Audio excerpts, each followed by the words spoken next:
I hope you guys had a good, enjoyable day. I know I did, for sure. But yeah, so I'm gonna do a little bit of a live stream today. Not really gonna go too long on the live stream, but I did figure I would have a little bit of a live stream today just to kind of keep things interesting. But today I did upload a tri-hospital ambulance responding, so that was for my Michigan trip. So I posted that second video today on the channel, so that video is up and ready for your viewing pleasure.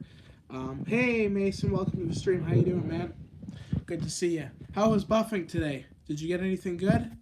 I know I didn't go and do any buffing today. Today was kind of a slow day in the city. I did miss a Guelph police car responding by about 30 seconds, so I was kind of slow on that one. But oh well, that's how it goes sometimes.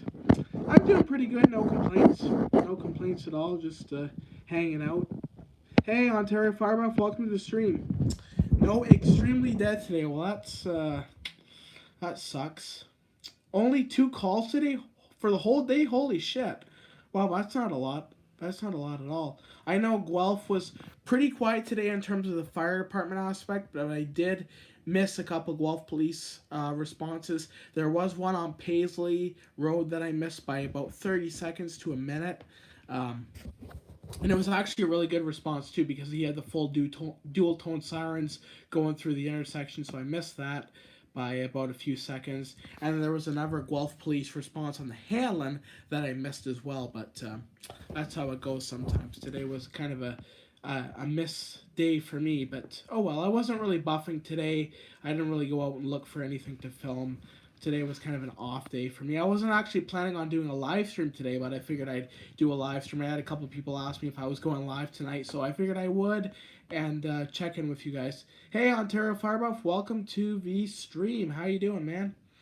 I'm listening to the scanner on my phone from Toronto. Oh, nice. Is Toronto still open? I haven't actually listened to that scanner in a while, so I'm not even sure if they're still open, but I guess they are if you're listening to them. It's been a while. I used to listen to Toronto Fire pretty regularly on the scanner, but it's been a while since I've listened to them in real time, so yeah. Yeah, Self-Zone, that's the automated dispatch. That's usually what I listen to as well, but it's been a while for me. I really haven't listened to many scanner channels lately. I really have kind of been absent from all that. Mainly because everything around my area is encrypted, so there's really not much to listen to other than county fire, but even that, like, it's not that busy. So it's kind of been an absent time for me. I really haven't been listening as much, but that's all right. The Toronto Fire is always an interesting scanner to listen to. You always hear some pretty interesting stuff on there. So, Mason, did you go buffing today? If you're still in chat, did you go buffing today? Did you get anything good? I didn't go buffing today. Today was kind of a day where I didn't really film anything. I didn't do anything. I was going to go rail fanning, and then I decided not to. I had some other things come up, so that was kind of the deal with me. You did go buffing today. Nice. Did you get anything good? Did you get any good responses? Remember when there was a call at the very end of the stream? LOL. Oh yeah, that was yesterday. That was an interesting situation. That was actually Mount Forest Fire. They got a medical call, and I had the stream going, and there was actually a call right at the end of the stream. So that was kind of interesting, and it was kind of I kind of wish that I didn't have that call on recording because it was a medical call, but still, it happened and it got on recording. So yeah. Hopefully the person in that situation was okay. No, only 2 calls for City so far today. Yeah, you were saying it was kind of a slow day earlier, so I guess you probably didn't get much of anything. I missed out on all the buffing today, as I said, and I missed out on some of the good responses. There was 2 police responses that I missed out on, one on the Hanlon and one on Paisley Road. Missed out on both of them. The one on Paisley Road I was really pissed off about because I literally missed it by mere seconds, and heard the sirens coming, and knew it was coming through the intersection, and I missed it by mere seconds. Probably about 30 seconds is what I missed it by, so I was really pissed off about that, but that's how it goes sometimes, you know. That's the game of emergency buffing. Playing Roblox right now. Nice. What server are you playing? Are you playing the emergency firefighter server, or are you playing a different server? I'd love to know what server you're playing. I know you were playing at like a train server for a bit, because you got banned from the one server. Roblox is kind of interesting. I know they have a bunch of different servers. Like they have police servers, they have firefighter servers, they have all kinds of other different servers beyond just the emergency response realm. I should have gotten into Roblox years ago, but I didn't. Ah, boy. Yeah, so today wasn't really a buffing day. I got busy with some other stuff. Today was kind of just a, kind of take care of business day. So I didn't really have time to film anything. I did upload a Tri-Hospital ambulance responding though. So that video is up on the channel. So for those of you guys who haven't seen my latest Tri-Hospital ambulance responding, you guys can go check that video out on my main channel. Tri-Hospital I always have good luck with. I always seem to get them responding in Port Huron when I'm there, or Fort Gratiot, I guess. It's kind of weird. Port Huron's kind of weird because where I go, at least, it's like, one half of the city is Port Huron, the other half is Fort Gratiot. So, like, most of the time I'm in Fort Gratiot because all the shopping is there. So, Kohl's, Walmart, Meijer is all in Fort Gratiot. So, that's mostly where I'm at when I'm in Michigan. But then Port Huron is where all the restaurants are at. So, it's kind of different. Like, I'm kind of, like, spread out between multiple emergency response zones. So, I always have to kind of think about where this emergency vehicle is responding in proximity to where I am. The different one is a CFD game, Chicago Fire. Oh, nice. That's pretty cool. Chicago Fire is a really cool department. There's actually a fire buff that I follow that's from Chicago named CFD Ivan.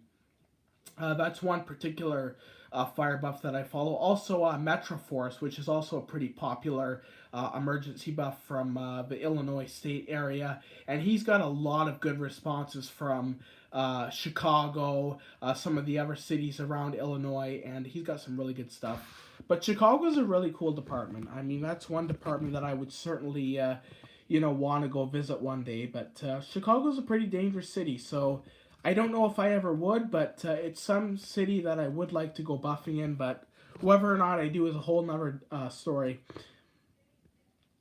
You still play video games? Not really. Yeah, fire photography's too busy buffing. He's out buffing most of the time, so I feel like that's most of his schedule is concentrated around fire buffing. I know he's really dedicated with that, so good job on fire photography for doing that. I actually saw some pictures that FireGuys235 posted on Facebook of the new London Engine 6. They took some pictures of the truck before it goes into service. So it was a really nice looking truck, and it was really nice to see some pictures of it before it went into service. I'll see if I can find some of them and show them on the channel here, but they really look good. That new Engine 6 looks really, really good, especially with the enclosed pump panel and the modern livery. It really looks good. It's a really good looking truck. Well, let's see if I can find some pictures of it. It's a really good looking truck. I don't know if Fire Guys would approve of me showing pictures, but I'm going to pull a chance and do it anyway. We'll see what we can do here. I only play video games because I have a lot of time. Yeah, that's a fair point. When you have a lot of time, it's easy to kind of get into the video games. I know even me, when I had a lot of time, I got really big into video games. That was my big thing. And I spent a lot of time playing GTA, Minecraft. Those were my two favorite games when I was growing up. That was like those were my two go-to. Are you going to Toronto tomorrow? Is that what you're saying, Mason? Or, hey, BC Rail, welcome to the stream. I know you were asking about the live stream, so it's good to see you in the chat. Welcome, welcome. How are you doing, man? I know you said you were at London fire stations. Oh, you're going to London. Nice. Nice, nice. Well, maybe you'll get to see some of the new trucks. I don't know. I feel like London Fire is pretty open to station tours. Like, they seem to be... I know they gave Fire Guys a tour of the new Engine 6. So maybe you could get a tour if you really wanted to ask for it. Maybe you could land a tour of one of the new trucks at Station 2. I think that's where most of the trucks are located, Station 2. I think that's where they upfit them, but I could be wrong. BC Rail, welcome to the stream. Good to see you, man. Thank you for joining. I know you were asking about a live stream, so that's mainly the reason why I'm doing it. Yes, I remember you, BC Rail. I remember you from previous streams. So it's good to see you back in chat. Mainly going for responses, but I'll say, yeah, that's the end goal. Eh? If you can get a response, that's always the best conclusion to the trip. But who knows, maybe if you can get a tour of the station, that would always be good too. I know with Waterloo, when I went to Waterloo, my main goal was to get a response, but I figured I was right at the station, so I asked for a tour, and they were very kind and gracious, and they gave me a tour, and they gave me a tour of the new ladder 22 or tower 22 that they received. So that was a really good experience, getting to see the new tower 22 before it was put into service. And I guess I was the first YouTuber to get that truck on film, so I was really happy about that. And the firefighters couldn't have been kinder. They were really good to me during that tour, you know, letting me look at the truck and letting me film it and all that stuff. They were really good to me. So you never know, maybe you could score a tour if you really wanted to get one. What was I going to show you? I was going to show you the new engine 6 that yeah. You gotta spray a house. Oh, cool. Like, what do you do? Like, what kind of work do you do? Like painting or stuff like that? I went to Station 1 and 2 in London on March break. Oh, that's all right. Nice. Good for you, man. Did you get any good videos, or did you see any cool trucks? Or did you just go buffing? Because I know buffing is pretty popular. Griffin should do a live stream buffing. Yeah, that would be pretty cool. That'd be pretty cool if Griffin did a live stream buffing. I think that'd actually be pretty cool. But anyway, here's some pictures of Engine 6. These are Fire Guys 235's pictures. So these are pictures. So credit to him. Full credit to him. You saw the new Engine 6. Oh, nice. Well, I'm going to showcase some pictures here from Ben. He took these pictures, I'm guessing, or someone from his team took these pictures of the new London Engine 6. As you see, they got a whole new truck, and they got the bumper with the, I guess that's trash lines or whatever you would say. And you see the queue over there in the corner, but yeah, it's pretty cool. And they got the enclosed pump panel on this particular truck, which is really good for the winter. That's a really good feature to have, the enclosed pump panel. And then they got a couple other compartments with some organized shelving and all that stuff. So that's really good. And it looks like they've already got the truck fully configured with all their equipment. So that'll be good. It'll be ready to go right into service. And then there's the other side, the passenger side of the pump panel. So those are some of the, that's the pump panel on the passenger side. And there's some other compartments. But yeah, it's a really nice truck, and it'll be really exciting to see that truck in service. I'm sure Ben or Matt or maybe even Mason will be one of the first ones to get that truck on film. There's the deck gun from the top of the truck. As you can see, the deck gun there. Actually smaller than I expected. I actually thought the deck gun on that truck would be a little bit bigger, but it's actually smaller than what I expected. And then I guess that's another compartment. Not sure where that compartment is on the roof, I guess. And then another compartment on the roof. But yeah, that's the new London Engine 6. And that'll be super exciting to see when that goes into service. But yeah. Super nice truck. They're the new London trucks that the new Rosenbauers that London's gotten is they're super nice, and it'll be super exciting to see them in service. So I'm sure Ben, Matt, or Mason will be one of the first ones to get them in action responding. So super excited to see that. Toronto got a call for alarms just now. Yeah, alarms are pretty common in Toronto. Even when I listen to the Toronto Fire Scanner, Toronto are pretty... alarms are pretty common in Toronto. Sorry, mixing up my words here. Sorry about that, guys. My words are all getting mixed up here. Is London getting 2 new hazmats? I think they're getting one for sure. I think they're getting a walk-in rescue hazmat, but Mason might be more privy to that than me. I'm not really familiar with London's fleet. The only reason I know so much about London's fleet is because of Fire Guys and because of Mason. But I'm not really privy to what's going on in London in terms of the new trucks. But I think they are getting a new hazmat. But correct me if I'm wrong in the chat, Mason or anybody else who knows about Lennon's fleet. I saw on their wiki. Okay, nice.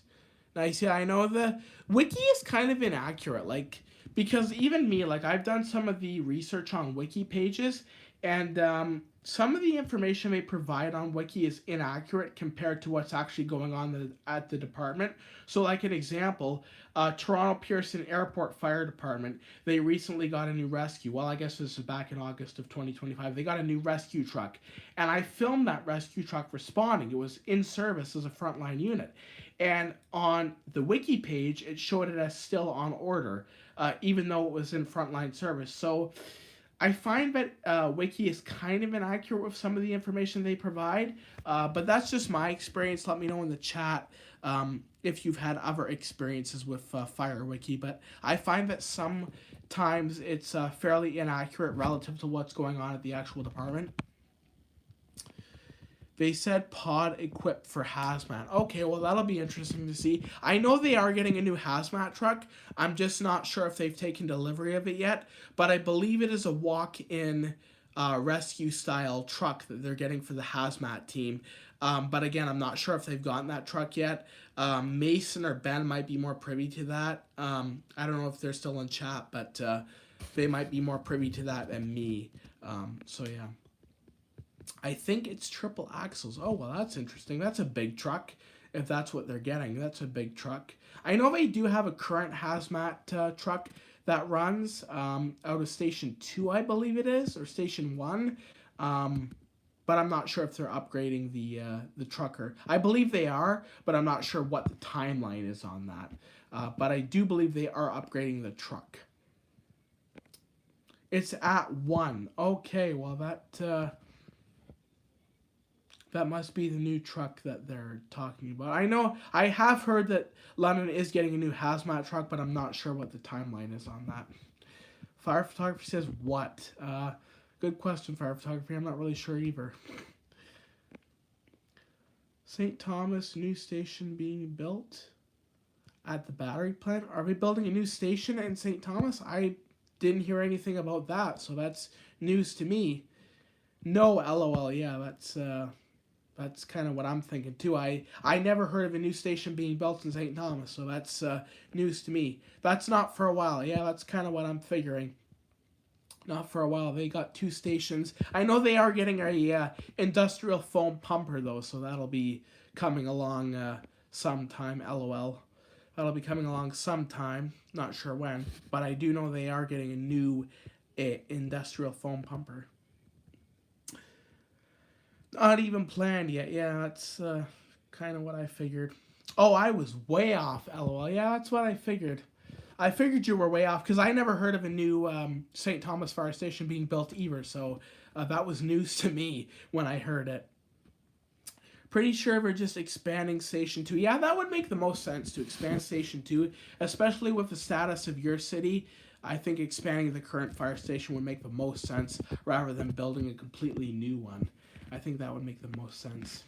But yeah. Yeah, I never heard of a new station being built in St. Thomas. St. Thomas is still pretty small in comparison to justify building a new station, I think. But I could be wrong. I know they are getting a lot of industry moving into that town and a lot of new developments going up. Even when I was in St. Thomas, I was amazed at the amount of developments that are going on in that town. So maybe further down the line, that's a possibility, a new station, but not in the present time. Hazmat 1 is a 2005 Spartan Metro Star SVI walk-around. Yeah, that's the current Hazmat that they have, and I believe it's getting replaced. As I said, Mason or Ben might be more privy to that than me, but I do believe they are getting a new Hazmat truck. I think I saw a picture of it on Facebook, but I could be wrong. But I do believe they are getting a new Hazmat truck, and it will be a Rosenbauer platform, obviously. Yeah, FireWiki said there was a new 2026 pumper tanker on order. Yeah, I know Mason has told me that in terms of St. Thomas, they are getting an industrial foam pumper. That's on order. It's an E1. But we're talking about London. So we're going down the list here. We're talking about multiple things at once. South side of the city might need one down the road as it's expanding. Yeah, it makes sense. St. Thomas is a growing city. They are Tanker 15. It's for Station 15. Yeah, that's the new Water 15 as Mason has labeled it, or as the fire department has labeled it. It's going to be Water 15. It's a pumper tanker. That's for London Fire Department. And it'll be running the new Station 15. I don't know if it's going to be running as a front line, though, because it's going to be kind of a mixture of both water and pumper. So that'll be interesting to know if it's running front line. I think it is, but Mason or Ben might be more privy to that. As I say, I'm not an expert on London's fleet. I really don't know what's going on there. The only reason I know as much as I do is because of Mason or Ben. So beyond that, I really don't know what's going on with London's fleet. London's fleet is certainly going through a renewal process, though. Put a station on my street, infinite content glitch, lol. Oh yeah, for sure. 100%, I agree with that totally. I wish I lived across from a fire station because I would totally have content all the time. I would never run out of content to film, but unfortunately there's no stations that I live across from, so that's not a possibility for me. Old Engine 6 is also going to be Engine 15. Oh, so it's going to, I guess it's going to run as a spare then? Is that what you're saying? I guess it's going to run as a spare. That'll be all right. That'll be all right if it runs as a spare. I know London's going through. Oh, it's not. Okay, so it's going to run as Engine 15. Okay. Good to know. Yeah, as I said, I'm not really privy to London's fleet. I'm not really an expert on it. So me speaking about London's fire fleet is like me speaking about geometry. I'm not an expert on it, so I don't wanna say any conclusions. I know Mason and Ben are pretty involved in that, so they know what's going on. Heard it from a firefighter at Station 2. Okay, interesting. Good to know. Yeah, the firefighters are, you know, I found out with new deliveries, especially with certain fire departments, it's more so the mechanical division that knows more about the delivery than the actual firefighters. But again, that's just what I've heard from Ben and from some of the other people that I know. The mechanical division knows more about the new deliveries than the actual firefighters. So that's just what I've heard. Not sure if that's true. I'm sure it varies throughout different departments, and I'm sure every firefighter, you know, knows a little bit more than every other person. So it varies depending on who you talk to. But I know Hamilton, that was one thing I was going to speak on. Hamilton just recently got their new Pierce Volterra. It's going through the final inspection stages right now, and it will be delivered to the department soon. So I posted some pictures of that new truck on my community tab. So if you haven't seen the pictures of Hamilton's new Pumper 22, be sure to go check those pictures out. I got those pictures off of Facebook. They're from a commercial truck equipment dealer that is selling the truck. And it's kind of a unique build, like the Hamilton Volterra. It's kind of a unique configuration. It's got an enclosed pump panel. It's spec'd out a little bit differently than all the other Volterras I've seen. So it's a different build, and it's kind of interesting to see it all spec'd out the way it is. So it'll be exciting to see that truck go into service. Not sure if it's going to run front line, but that'll certainly be something to keep an eye out for. I know it was originally going to run in headquarters, but I'm not sure what they're doing with it now. They're kind of move it around, so not sure what the plan is with that, but yeah. Love when people live stream them buffing somewhere. Yeah, the live streams of buffings are certainly really interesting. I really like that too. And Mason and Alex and Ben are doing a really good job with the live buffing streams. I really think those are interesting, and I like to see more of those live streams from those guys. Unfortunately, I can't do them. Otherwise, they certainly would, but they are certainly good.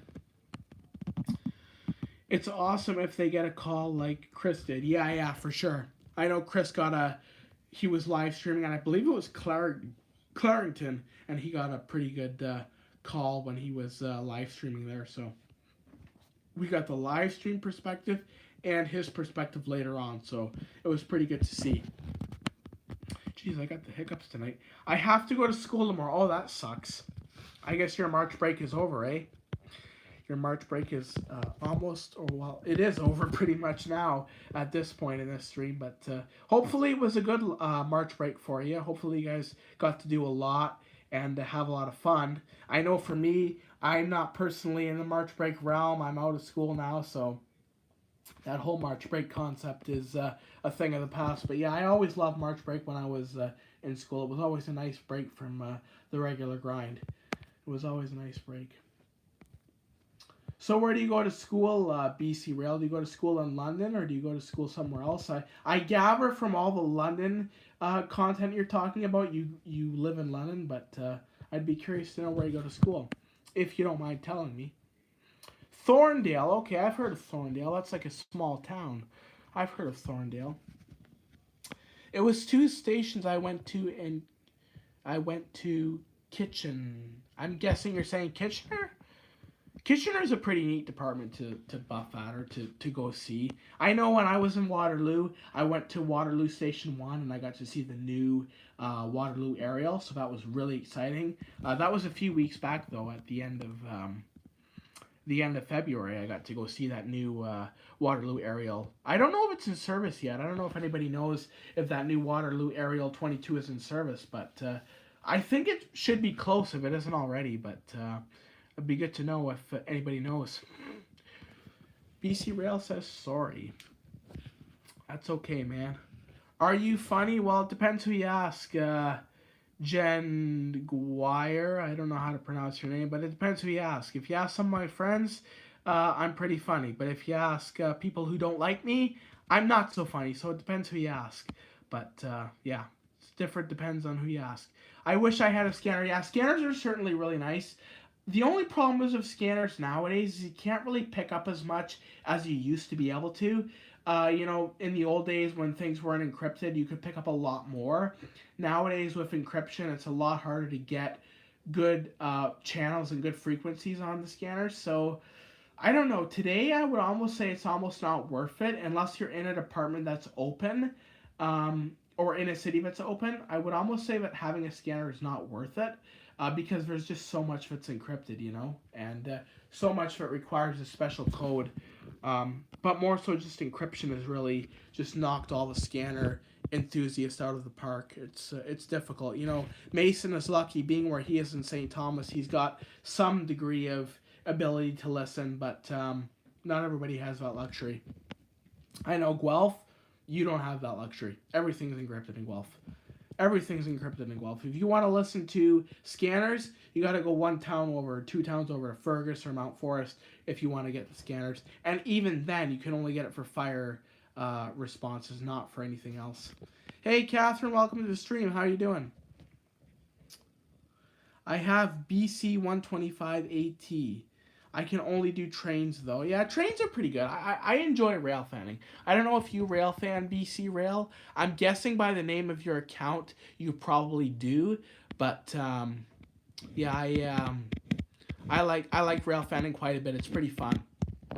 And, again, I don't have a scanner for rail fanning, but I just do it all kind of out of luck, purely. Oh, we're getting lots of chats here. Let me read through all these chats. Hold on. You should do a video when you film the scanner going off at St. Thomas. Fire photography says no. Yeah, probably a good idea to keep that kind of low-key fire photography. Kind of a good idea to keep that scanner bit low-key. Probably the best way. BC Rail says I do, so I'm guessing you do rail fanning. That's awesome. Yeah, rail fanning is super fun. I really enjoy it. Ickflip says, what's up, man? Good to see you live again. How are you? I'm doing pretty good, Ickflip. No complaints. Just chilling here, doing a little bit of a live stream. I wasn't going to do one tonight, actually, so I'm kind of just doing it because it's backed by popular demand. Every time I don't do one, people ask me where I am, so I like to kind of maintain the daily consistency. Where do you rail fan, CN or CPKC? I rail fan mostly CN. Actually, I live right by the CN line. The Guelph subdivision, if you're not familiar with that. I live right by the Guelph subdivision, so I get a lot of GO train, Via Rail action. I get the odd CN train, but the CN trains have kind of been thinner lately. I haven't really gotten much CN action lately. I get the odd shunter, but even, you know, it's not as common as it used to be. But with the warmer weather coming, I'm kind of hoping that more CN action will be possible. So that's kind of one thing I'm hoping for. I also do a little bit of GEXR as well, which is like the Godrich spur, but not even really that common. I've only gotten 2 videos from the Godrich spur line. Um, and that's GEXR, as I said earlier. You live right near Guelph. Oh, nice. Nice. And you get CN as well. Nice. Nice. It runs through, or does it run through Thorndale? Okay, nice. I'll have to check that on a map. Because I know the Guelph sub starts from like London and it goes all the way up to, I think it's Georgetown is where the Guelph sub runs, like that length. But I'll have to check it out because I'm not really familiar. I always thought Thorndale was down by Hamilton, but I'm like, my geographical know-how is pretty much non-existent sometimes. Thorndale. I'm going to Google search that because I'm not sure where that is. Guelph in Thorndale. Okay, so I'm assuming you're talking about the Guelph sub in Thorndale. It's dead. Oh, really? Because I know like the Guelph sub going through Kitchener and Guelph is pretty busy. Like you get a lot of GO train action, and so yeah, it's pretty good. Like I've never had any problems getting trains on the Guelph sub. I always seem to get something good. I'm just looking at it on a map. Oh, it's by London. Okay. I know where that is now. Okay, I don't know, for whatever reason I was thinking Thorndale was by Hamilton, so sorry about that. But yeah, it's down by London. It only gets 2 vias a day, so I'm guessing if it gets 2 vias a day, I'm guessing probably 84 and 87. So 84 would be the noon hour train and 87 would be the evening hour train. I'm guessing. GO doesn't run through Thorndale. Okay, yeah. Okay, yeah. I think GO only runs so far. Like there was a time where GO used to run down to London. I'm not sure if they still do, but I know GO used to run down to London. Not sure if they still do though. I know they kind of were limiting that. But like up here in Guelph, we get a lot of GO train action, a lot of Via Rail action. I guess only 2 Via Rails a day, but still pretty every day for something for Via. But GO trains are really common. Like we get every hour pretty much we get a GO train coming through here, doing the Kitchener to Toronto corridor. So that's a really popular run. So we get a couple eastbounds, a couple westbounds, and it's pretty busy, pretty consistent, which is good because it's always easy to get a train passing by. It's always easy in my neck of the woods, which I'm really lucky about. So GO train doesn't run through Thorndale. Okay, I kind of figured based off of what you were saying they probably didn't, but yeah. I know up here in Guelph, we got a lot of GO train action. Probably too much, honestly. Probably too much GO train action. There's like so much through here. BRB, checking a notification. All right, you go check that notification. Hopefully it's a good one. A CN runs to London only in the summer, though. Okay, does it run like through the day or through the evening? Because I know in Guelph here we have a CN train, a big freight train, but it runs through the night. So it comes by usually around 11 p.m. at night, and it's a big train, and it goes, I believe it goes eastbound, but I could be wrong. I haven't seen it in a long time. I used to actually rail fan for that train in the early days. Never filmed it because it was always dark, but I used to rail fan for that train, and it used to go, I'm pretty sure it used to go eastbound, but that was at nighttime. Someone liked my comment of me asking about a monster flavor. LOL. Nice. I got a couple likes on a comment I dropped a couple hours ago, so I know the feeling. When you get a notification on YouTube, you want to check out. Even like me, like when I get a notification on YouTube, I want to check it. So I know that feeling totally. Around 3:30 p.m. Okay, so it's a daytime service. I don't think it comes through Guelph, because we don't get any daytime freight trains through here. Other than shunters, we don't get any daytime freight train service through here. There was one time where we got a daytime freight train, but the only reason we got it is because the tracks were closed for an accident. So the freight train was delayed and it ran through the day. But in terms of freight trains in my area, we just get the shunters. So we get them going on the Cambridge Spur, the North Spur, and we get them back on the Guelph sub as well. So they go between Kitchener and Guelph. And Acton as well. There's a lumber plant in Acton which they pick up at and drop off at. It's Stratford to Kitchener. Oh, okay, so that would explain why we don't get it. That would explain why we don't get it. Back-to-back calls in the span of 10 seconds for Toronto. Oh, yeah, Toronto's a busy city. Toronto's busy. Every time I listen to it, and it always seems like it never fails. Every time I put on the Toronto scanner, it's just call after call after call. It's super busy in Toronto. So that's really a department I'd like to go buffing in one day is Toronto. It's a super interesting department. It's super busy. And now that they're kind of renewing their fleet, it's really a department that I would love to see and buff in. But whether or not I do, we'll have to wait and see.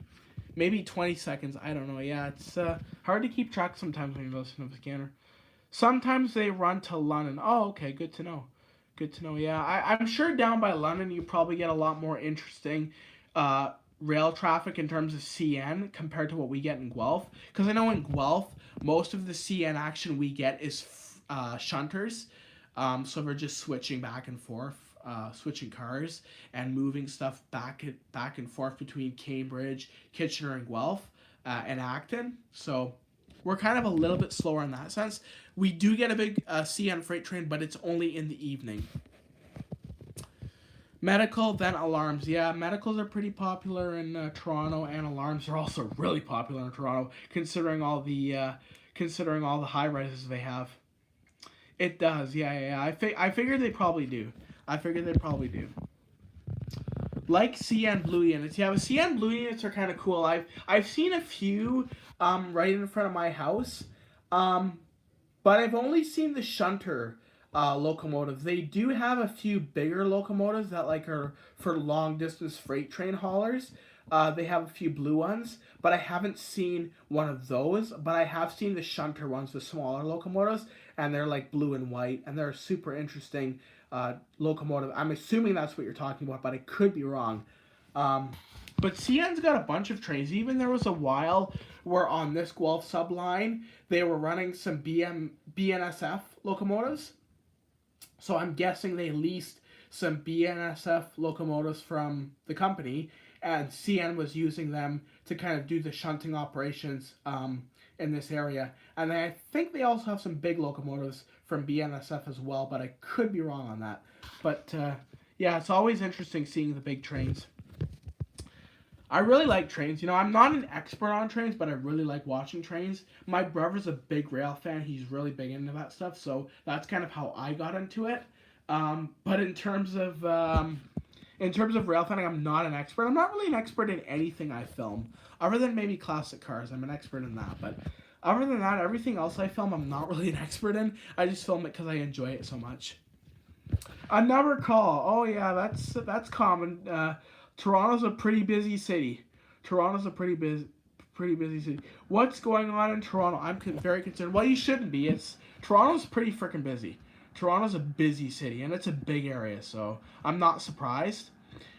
Fire photography says nothing new. Yeah, he knows. Fire photography knows. It's a busy city.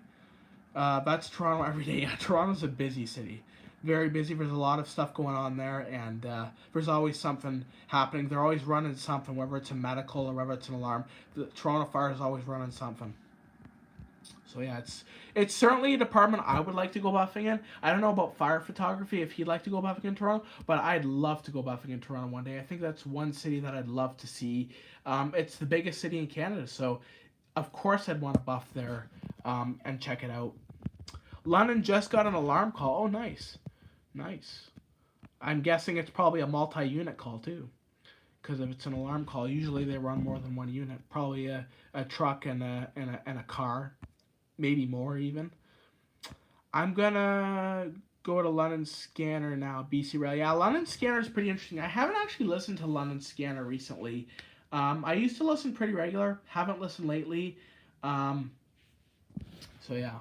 It's always an interesting department to listen to. Every time I listen to London, they always seem to get an engine one. Engine one always seems to get dispatched out, and it's always a medical call. And it's always the same call every time. Every time I listen to London Fire Scanner, it's always engine one for an unconscious. Every freaking time. I don't know what it is, but every time I listen to London Fire, it's always engine one for an unconscious call. Like, every time. It's always a med. But it's always pretty funny. And sometimes I get engine 9 as well. Those are the two most common that I get. I know Ben was saying even when we were doing a stream last that Station 9 is pretty busy. Every time I go to London, never have luck with Station 9, and I'm always in their area. But I know Ben was saying it's a pretty busy hall, but I never have luck, which is yeah. No, 5 units usually for alarms in London. Oh, okay, good to know. Good to know. Yeah, I know Guelph, it kind of varies. Like, I don't even really know what Guelph runs. I know they run the platoon chief because there's only one, and usually the aerial goes, but it depends what the frontline truck is that day. I wish I had the ability to teleport to London Station. Oh, honestly, me too. There was actually a call today with the Guelph police responding, and I wish I was able to teleport to catch it because it was a good response. They had the dual tone siren, they had the air horn, and I wish I could have caught it on camera, but 5 minutes late, on foot, couldn't catch it. But I really wish I could have teleported in that situation because it was a damn good response. It was a damn good response. Heard ×6 unit call once in London. I believe it. I think the most I ever heard was actually 6 units as well, and it was for a structure fire in London. So I have heard some pretty big multi-unit calls in London. But it only makes sense. You know, if you're running a fire, you got to have multiple units going to it. So it only makes sense. And, you know, I've caught ×6 last time. Oh, nice. Nice. What's the biggest London response you've ever gotten, Mason? I'd be curious to know. Like, how many trucks have you gotten in one call? Like, have you gotten 3? Have you gotten 4? What's the most you've ever gotten? 12 times unit for an airport call? Holy shit. What was it, a freaking plane crash? Damn, must have been a pretty serious call. Air show time, okay. Yeah, I guess I could see that. ×6, engine 1, truck 1, engine 4, engine 2, rescue 2, car 2. Holy Christ, that's a big response. That's a big response. I wish I could get a response like that. I wish I could get a multi-unit response like that. That would be awesome. That would be totally awesome. An F-16 fuel leak? Holy shit. Well, that's not something you want to mess around with.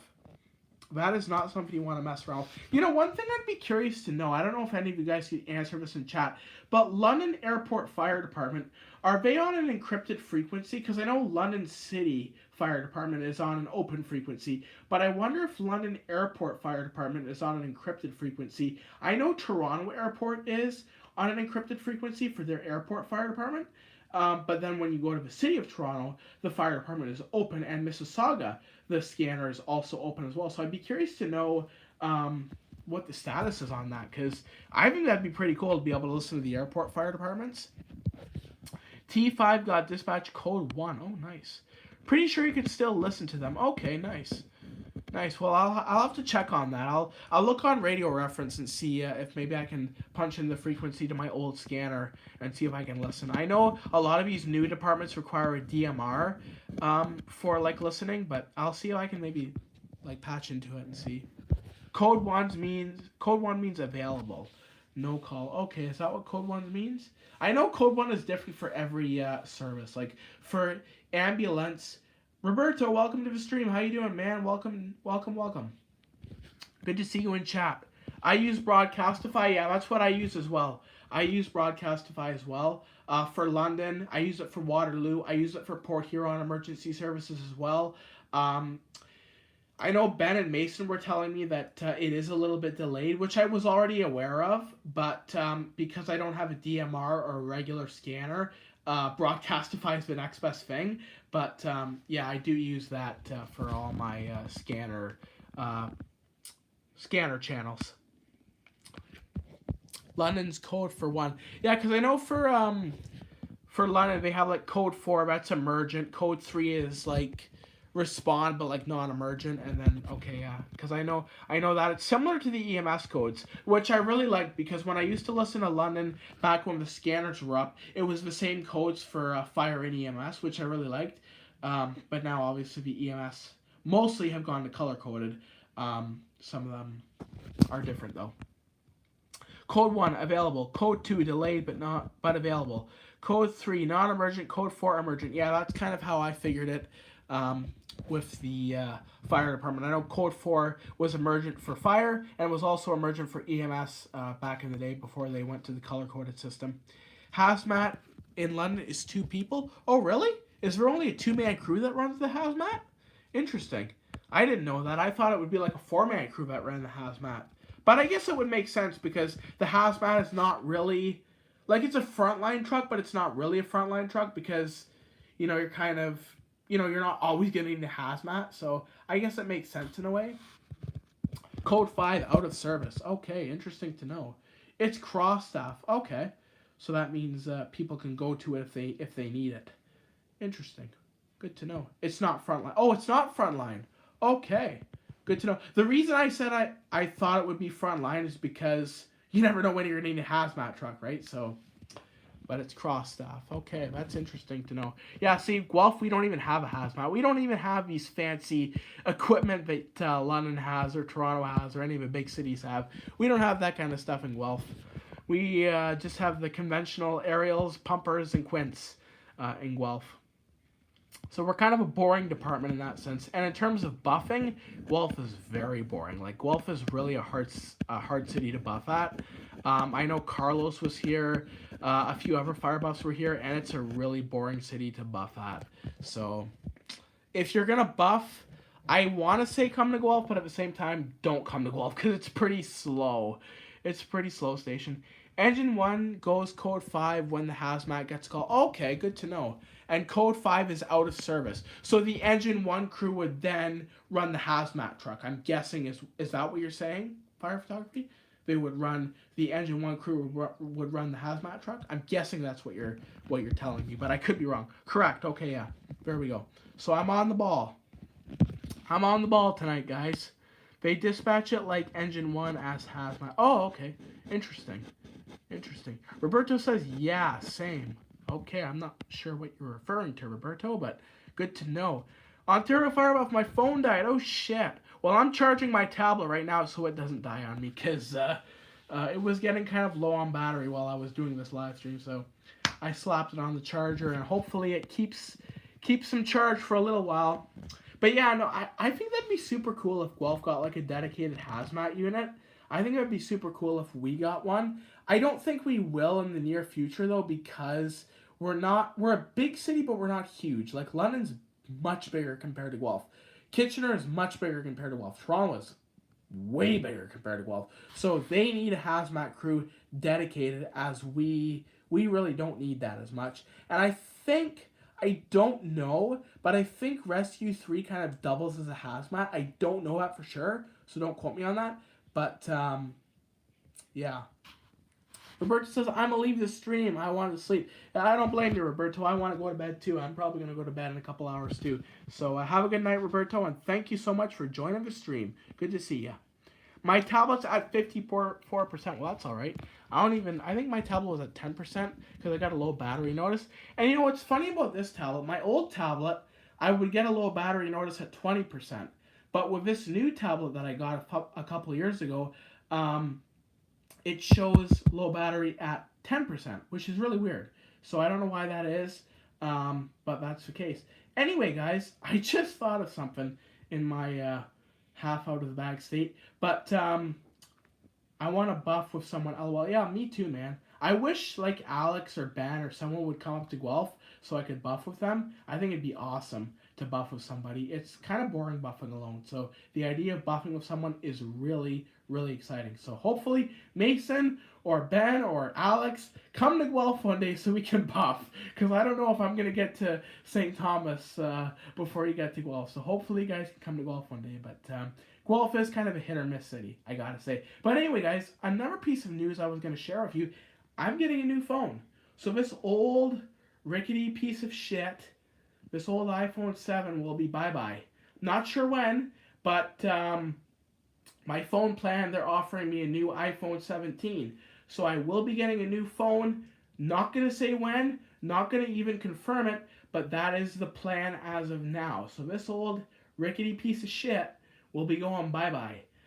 So I will be getting a new phone in the near future. Probably maybe a month, maybe a little bit longer. But my dad called me and said that we're eligible for a new phone. So we're going to work on that process of getting a new phone. Not sure when it's going to be. It could be a month. It could be 2 months. But that's hopefully what the case is going to be. And it's going to be an iPhone 17. So it's going to be the latest of the late for the iPhone. I got a choice between a Google or an iPhone. And I said I want an iPhone all the way. iPhone is all I know, and iPhone is all I'm going with. So that is the plan, but I'm not sure if it's not confirmed yet, but that is the plan. So I'm really excited about that. So me and my dad are going to talk about that some more and get that into play. But that's not happening right away. It might be a month, it might be 2 months, but it is in the future plan. So I'm really excited for that. If that does come to fruition, it's going to make filming a lot better. The video quality is going to be better. The content quality will probably be a lot better. So I'm really excited for that. So fingers crossed that it happens. It's not guaranteed, but that is what we're eligible for through our phone plan. So that is what we're going to try to get. And yeah, I can say goodbye to this rickety old piece of shit. But it's been a good phone. It served me well for, 4 years of doing this YouTube channel. So, and even if I didn't get a new phone, I still like this phone a lot. But yeah, that's the plan. Fingers crossed it happens. But yeah, just want to put that out there. That is something that is in the future. So don't want to get everybody too excited, but that is something that we are certainly working on. Sweet, yeah, it is certainly sweet, man. It's definitely an upgrade from this phone. Like, I've had this phone for almost 8 years. Actually, more than 8 years, actually, now that I think of it, because I got this phone when I was 13, and I'm now 22, so almost 10 years. Holy shit. It's going to be almost 10 years in April, so that's a long time with this old faithful. So the idea of getting a new phone is certainly exciting, but I'm not sure when that's going to happen. My dad's going to contact me, and we're going to go to Rogers and get it all set up. But that is something that is in the future, so I'm really excited about that. And I'm going to throw my dad some money, obviously, for the new phone. Nothing is for free, so I'm going to certainly throw him some money to get the new phone. Even though I don't have to, my dad doesn't want any money, I want to give him something because I really don't deserve a new phone. So if I'm getting one, I'm certainly going to throw him some money. But yeah. In 17, I'm guessing you're talking about the iPhone 17? Yeah, it's going to be an iPhone 17 that I would be getting. That's what I'm eligible for, so that's what I'm going to try and get. So yeah. Try to stream outdoors with the new one. Yeah, I'm certainly going to, that'll be one of the first things I try to do with the new phone is try and stream outdoors and see how it works. That'll be the first order of business, one of the first order of business. But before all that happens, I have to get all my YouTube and all my Facebook all set up on the new phone. So that'll be something that'll be done obviously beforehand, but that is something that I'm going to work on. But it is in the future. It is going to happen most likely, so stay tuned. I will do a video. I will probably do a video saying farewell to this old phone because this has been such a pivotal part of the YouTube channel. We've gotten so far with this old phone, so I will do a tribute video to this phone when I get the new one, if I get the new one. But yeah, that's just one thing I wanted to throw out there. So yeah, that is an exciting piece of news that I just found out today. I've been eligible for a new phone for a while, but we've never capitalized on it, so now I think it's the time. And this phone is getting really old. It's getting slow. I did one of the final updates on it just recently, so it is slowly becoming obsolete, but yeah. Boeing 7. Are you asking about the picture in the background? I've shown this picture before, but this is the Boeing 787 cockpit picture. So this is the picture that Boeing made. This is actually from Boeing, the actual company. This is the profile of the cockpit of the 787 Dreamliner.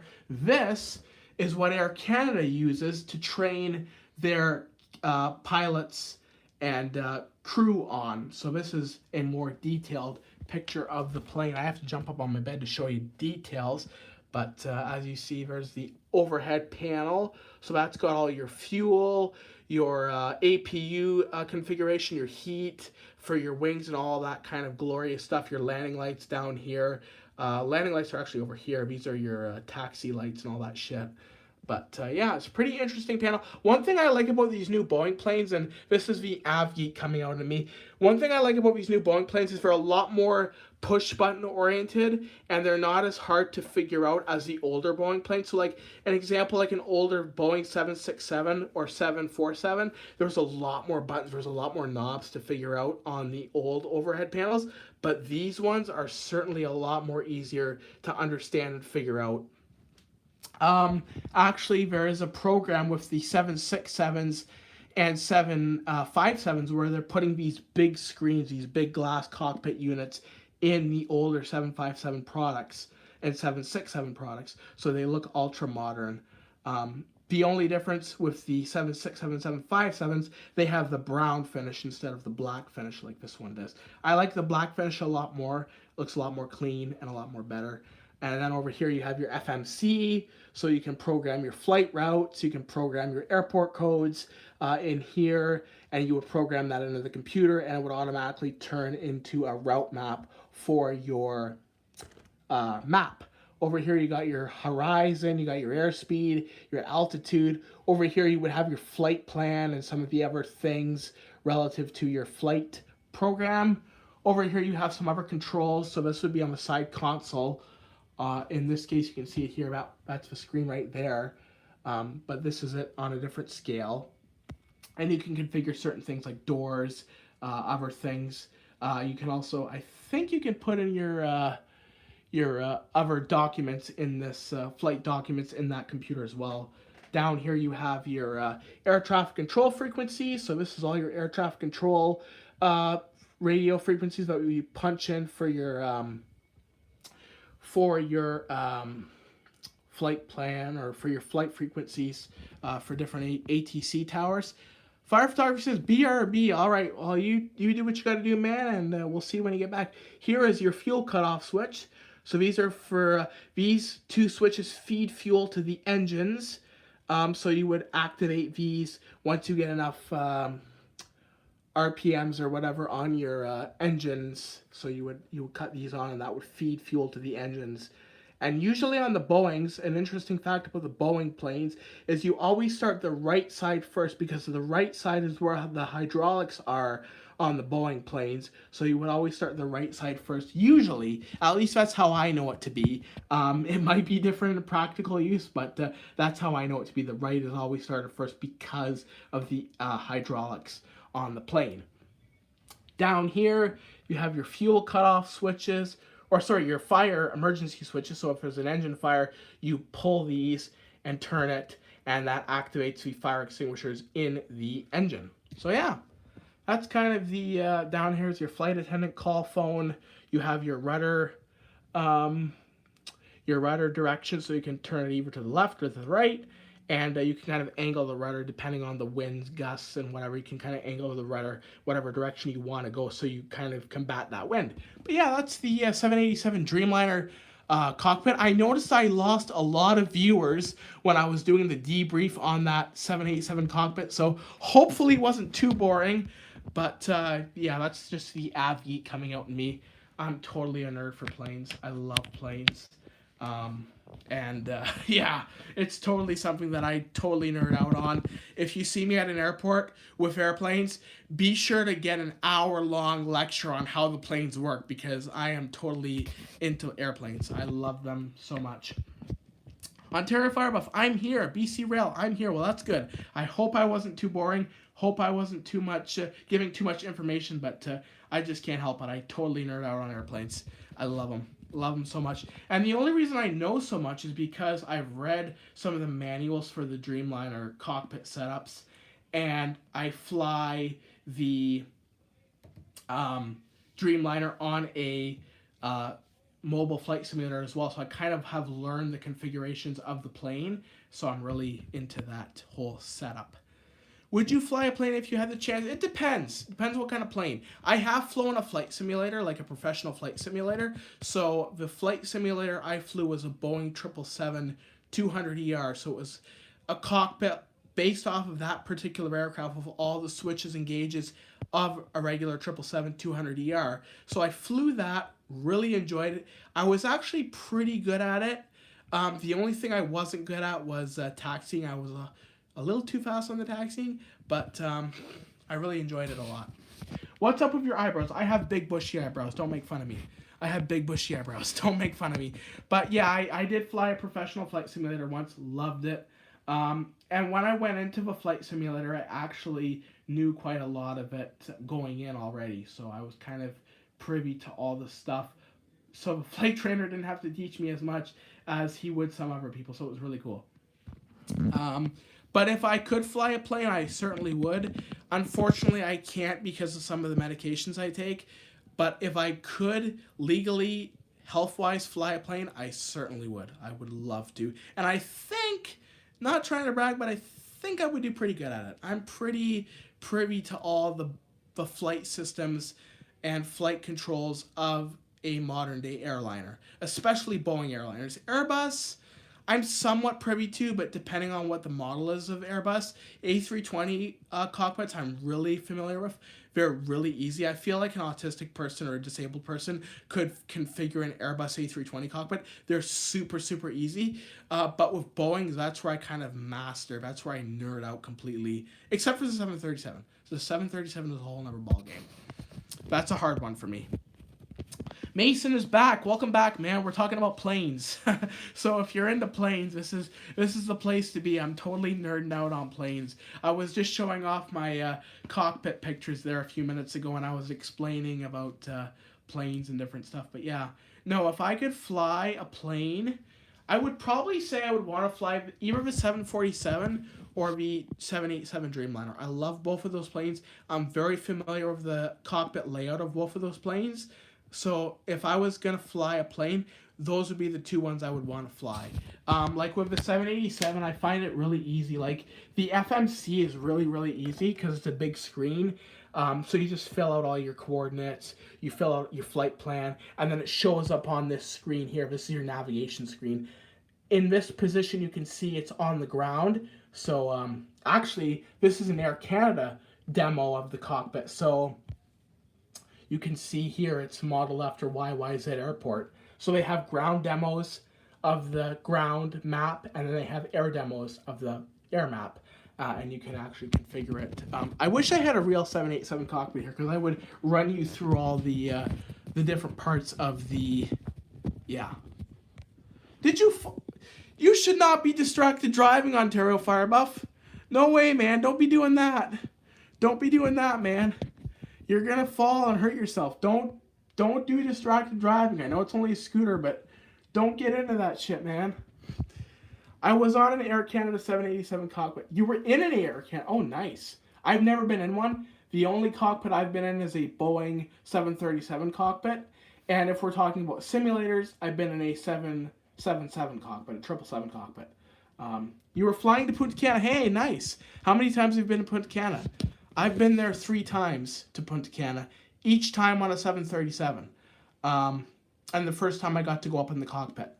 There's actually a picture of me going to Punta Cana, like in the cockpit of a 737. Once to Punta Cana, Mexico twice, Florida once. Oh, nice. Nice. I've been to Florida. I've been to Punta Cana 3 times.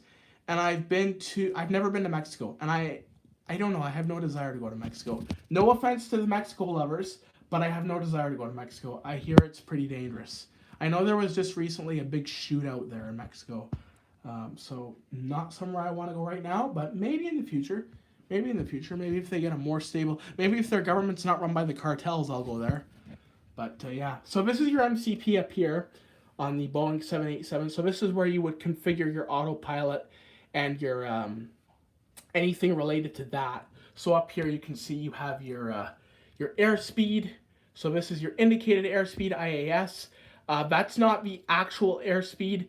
You want TAS for the true airspeed of your aircraft. So you can switch that through the MCP panel. You can also go into Mach for the speed as well. Over here is your heading, your vertical speed, and your altitude over here. So those are really easy to configure. Like for me, the MCP is a breeze. The mode control panel for the autopilot is a breeze. I can configure it on any Boeing plane. Super easy.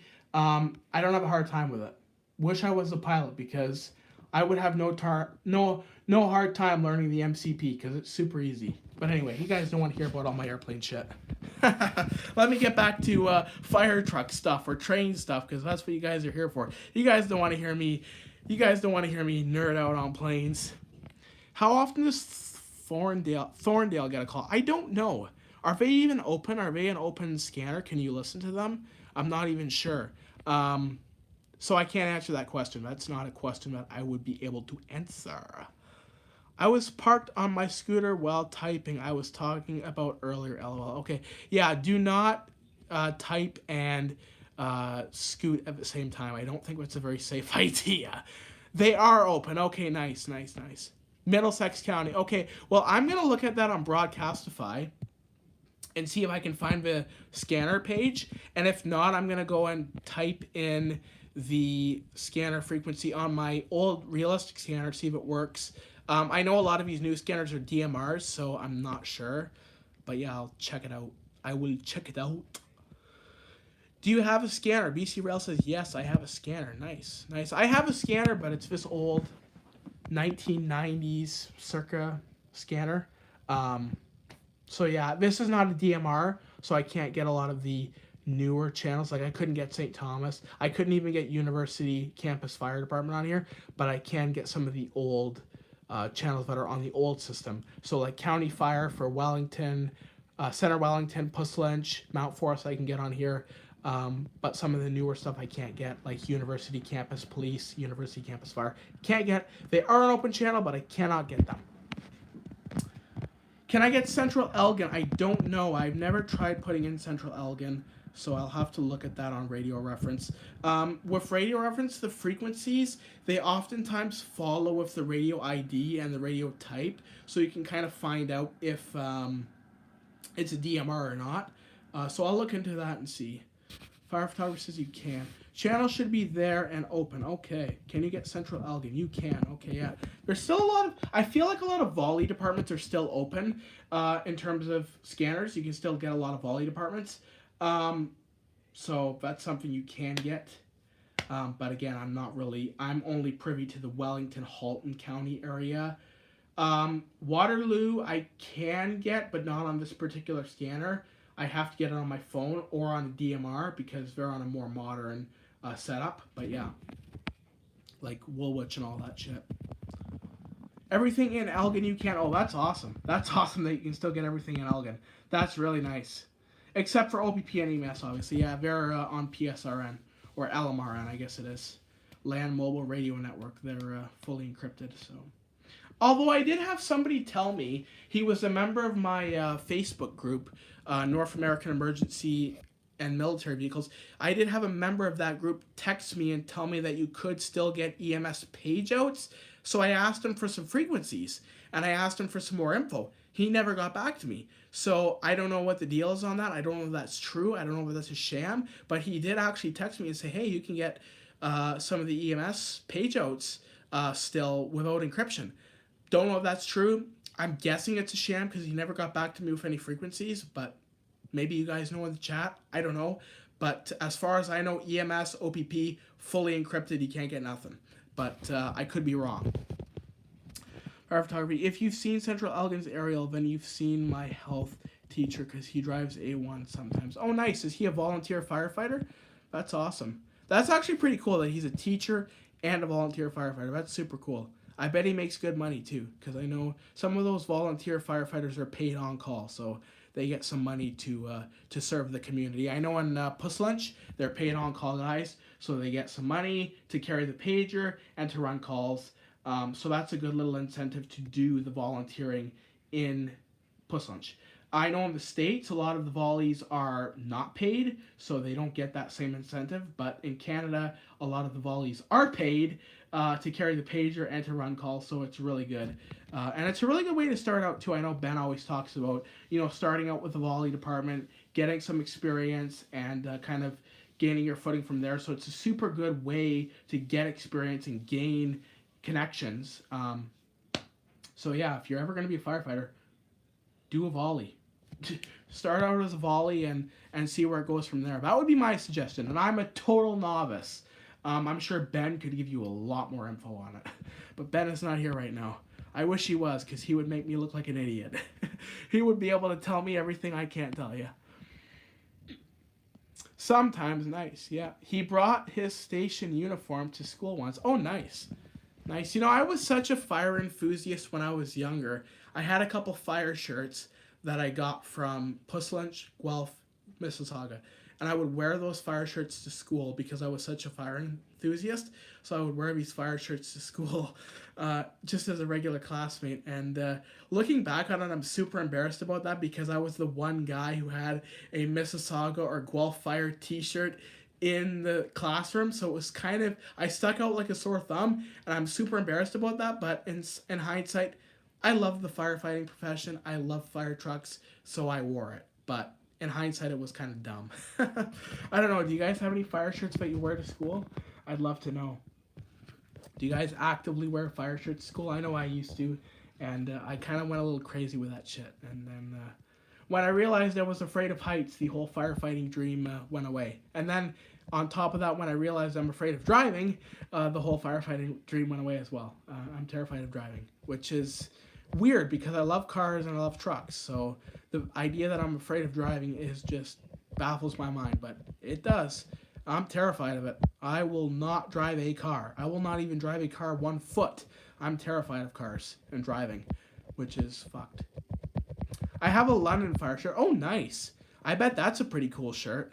London Fire shirt would be pretty cool. Nice. I wore my fire shirt on picture day, the only day I bring my fire shirt to school.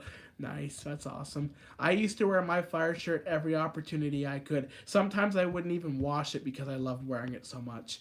But that wasn't when I was a total geek for the fire department. So everything was fire department to me. But I got older and a little bit more mature, and I lost that phase. But I know, like, Fire Guys has got some pretty cool shirts. Like Ben and Matt, they have some pretty cool sweaters with their Fire Guys YouTube channel logo. Super cool sweater. I wish I was a part of their team. Not so much for filming the fire trucks, but just so I could get one of those sweaters. But I wish I was a part of their team so I could get one of those awesome sweaters because they really look good. And Matt and Ben are super lucky to have those awesome Fire Guys 235 sweaters. I don't know if you can buy them, but even if I could buy them, I'd probably be too cheap to buy them. So, but yeah, they got some super cool clothes. And I love their new logo. Like, Fire Guys really knocked it out of the park with their new logo with the little beaver or whatever, and the firefighter logo is really cool. Are you gonna make a fire logo, fire t-shirt one day, fire photography? If you're still in chat, I'd love to know. I feel like your fire shirt would be pretty cool. I got a shirt with my logo on it, short sleeve, only wear during nice weather while buffing. Well, that's awesome. That's super cool. You can rep your channel and rep your badge while you're out buffing. That's super, super cool. I kind of wish I had that in my own way. Like, I wish I had a t-shirt for my channel, but again, I don't really have a logo per se because I always change my profile pic, and I don't really have a logo that necessarily identifies my channel because my channel is so broad. It's live streams, it's fire trucks, it's airplanes, it's everything. So I can't really find a logo that defines my channel perfectly.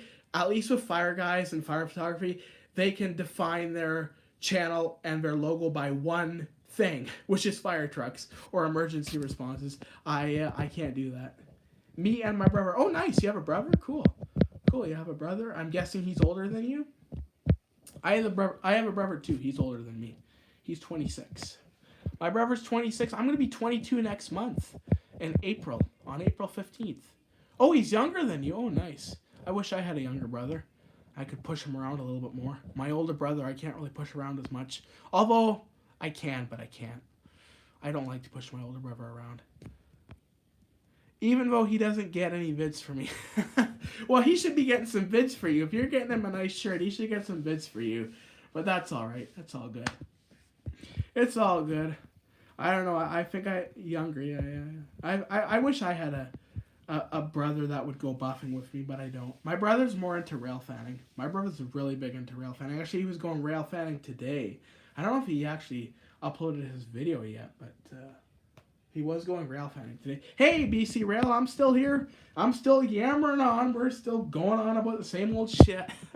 So welcome back to the stream, man. I just got out of the shower. That's how much I've been talking.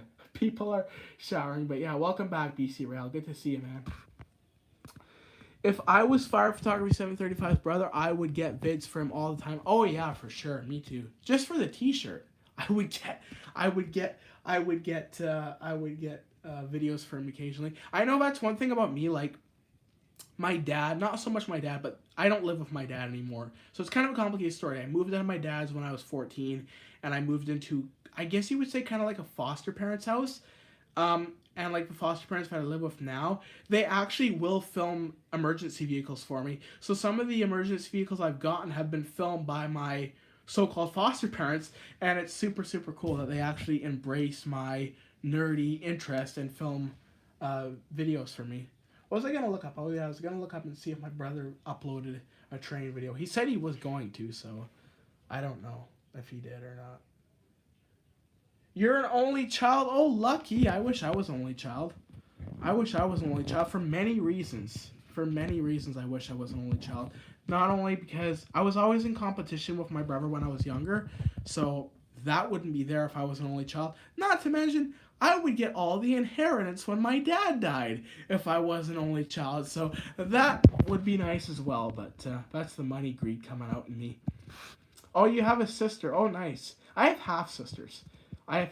So we're not full sisters, but I have half sisters. I have six half-sisters, which is interesting. I only talked to two of them. The one is in rehab, and the other one I actively talk to. But yeah, I have a big family. My mom had 5 kids before I was born. Actually, 6 kids before I was born, and 1 stillborn. So technically 7. She had 7 kids before I was born, and then I came along, and then here I am filming, doing live streams and filming fire trucks. She would be really proud if she was alive. I don't know for sure, but yeah. I'm not going to get too much into my family business. I don't really talk about my family much. I don't know about you guys, but I don't really talk about my family much. My family's far from perfect. Let's just say that. But yeah, it's an interesting family. But yeah, no, honestly, yeah, today I didn't do any rail fanning. Going off topic, talking about my YouTube channel now. Didn't do any rail fanning today. Didn't do any buffing today. I was inside all day. As I said, I missed a Guelph police response by like 30 seconds when I did go out for a walk. So I was out today, but only for a brief period. But I missed a Guelph police response by 30 seconds, and it was a great response too because he had the dual tone sirens going. It would have been a great response to it on camera, but of course I missed it. So that's how it goes sometimes, you know. You miss the best responses when you're not looking for them. I don't know about you fire buffs, fire photography or Ontario fire buff, but when you're not looking for a response, you miss the best ones. When you're looking for a response, you don't get nothing. But when you're not looking, you get the best ones, or you miss the best ones. I know for me, that's rang true every single time I've buffed, every single time I've been out. When I'm not looking for a response, I always get the best, and when I am looking for one, I always get the mid. Although I have had a few times where it's a little bit different, but we don't talk about that because those are rarities. Should I do a community post of my picture day photo when my yearbook comes out so you guys can clown me? LOL. Well, you guys are clowning me every day when I show my ugly face on this live stream, so it's all good. It's all good. But yeah, it's all good. You go on a walk, you see. I'm not sure. I can't go on a walk. I'd love to go on a walk, but this tablet doesn't have data. So if I could go on a walk, I would. But yeah. I don't clown you, LOL. Well, thank you, man. I appreciate that. I feel like everybody else does. I remember I was at College Royal yesterday, and I was part of a volunteer group for a little bit. I participated in a demonstration, and we were talking about cows, funny enough, and it was a female cow we were talking about, and milking and learning how to milk the cows. And the cow was giving me milk. So I said, okay, it's the lady who was teaching me how to milk cows was saying, oh, the cow likes you. It's giving you milk. And I said, it's the only female that likes me. The only female that likes me is a cow. But anyway, that's a whole nother story. It's kind of demented in a way. But yeah, that was yesterday. at College Royal. College Royal is pretty cool. For those of you who don't know, University of Guelph puts on a show every year where they showcase their veterinary college, they showcase their agricultural college, and they showcase some of the courses that they provide at the school. So you can kind of like, as an example, you can go into the veterinary college and learn how to milk a cow, like I did. So it's pretty cool. And then you can go into the agricultural college and learn how to plant seeds and grow plants. So it's pretty cool. It's an open house for the university, and it's super cool. But I went to that first time in a long time. You're not ugly. Well, I appreciate that. I appreciate that, because I always thought I was ugly. I always thought I was ugly, man. Even when I look at pictures of me now, I think I'm ugly. Holy fish lips. Yeah, I know, right? I got big lips. I get that from my mom. I get that from my mom. My mom had big lips, which is good for some aspects of life, but I'm not going to get into that. You need to be a little older to figure that one out, but yeah. Anyway, I've been going for over an hour. We're 80 minutes in, so I'm sure you guys are tired of me. Fire Photography, Ontario Fire Buff, BC Rail. How do you guys listen to me for this long? Not even my own family will listen to me for this long, so I don't know how you guys are doing it, but yeah, my throat's getting a little sore, and I got to probably end the stream soon. But for those of you who joined, thank you so much. Fire Photography, Ontario Fire Buff. Yeah, it was a good stream. BC Rail was a good stream. Really enjoyed talking to you guys. It was fun. And I think this breaks the record for the longest YouTube stream I have done. I'm not face revealing again. LOL. I don't blame you. Face revealing is tough, because face revealing, you never know how people are going to respond. I mean, generally, if you have a good audience, they respond well, but other times, they don't respond well. But usually, if you're popular, if you're well-liked, they will respond well. Like me. They respond well. But other times, if you're controversial, they might not respond so well. Anyway, guys, I'm going to cap off the stream. I've been yammering on for way too long, taking up way too much of your guys' time. But thank you so much for joining the stream. Fire Photography, Ontario Fire Buff, BC Rail. Thank you for sticking it out with me and listening to my bullshit. But it was good talking with you, and I'll speak with you again soon. Take care, guys. Thanks for joining.